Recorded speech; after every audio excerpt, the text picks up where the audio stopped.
آزادی کی نعمت کا صحیح لطف اسی وقت اٹھایا جا سکتا ہے جبکہ وہ مقاصد بھی پورے ہو رہے ہوں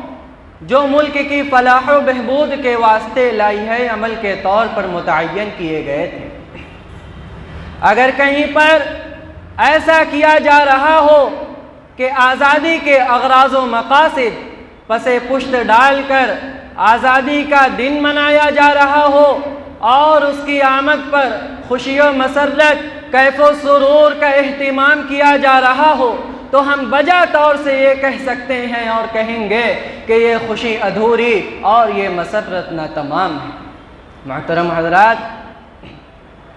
بحیثیت ایک مسلمان ہونے کے یوم آزادی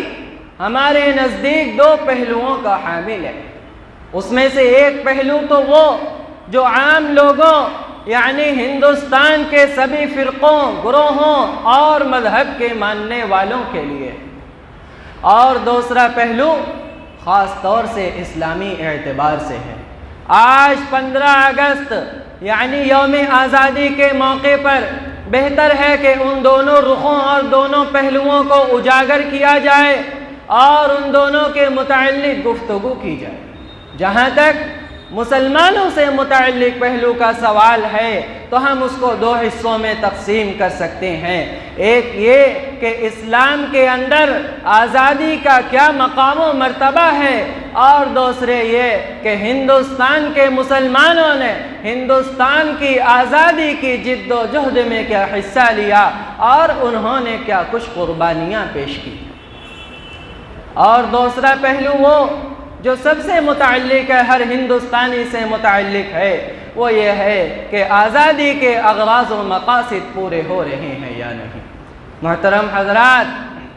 آزادی کا ایک خاص پہلو جو صرف مسلمانوں سے متعلق ہے وہ یہ ہے کہ ہندوستان کو غلامانہ زندگی سے نکال کر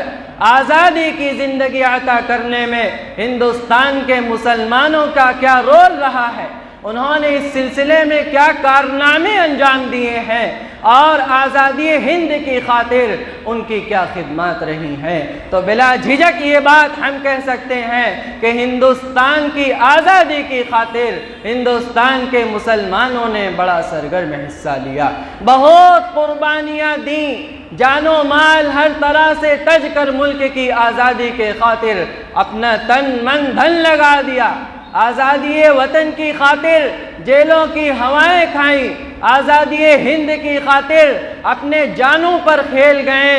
اور انگریزوں کے مظالم سہے، آزادی ہند کی خاطر دار و رسن کو دیوانہ وار چوما،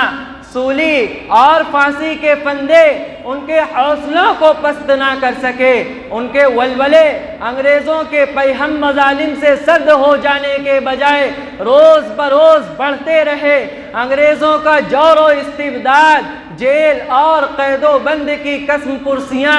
پھانسی اور جلا وطنی کی زندگی ان کے جذبہ حریت پر پیٹرول کا کام کرتے۔ انگریز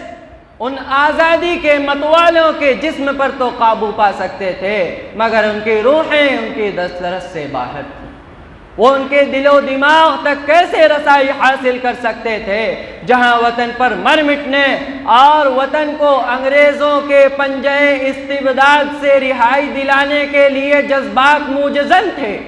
وہ ان حوصلوں اور ان ولولوں کو کیسے چھین سکتے تھے جو عقل و ہوش کی منزل سے پرے اپنا مقام بنا چکے تھے۔ محترم سامعین، جب انگریزوں کے ناپاک قدم ہندوستان کی سرزمین پر پڑے اور انگریزوں نے ہندوستان پر قبضہ کرنے کی ترکیبیں کرنی شروع کر دیں، اسی وقت سے مسلمان ہندوستان کی تحریک آزادی میں شامل ہو گئے۔ بلکہ حقیقت یہ ہے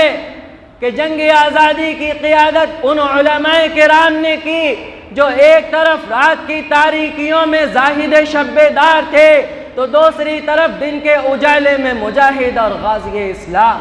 شاملی کا میدان ہو یا ریشمی رومال تحریک، پلاسی کی جنگ ہو یا سرنگا پٹنم کی وادیاں یا تحریک حریت کا کوئی اور علاقہ ہو، ہر جگہ مسلمان حریت پسندوں کے عظیم الشان کارنامے تاریخ کے صفحات کا ایک سنہرا عنوان ہے۔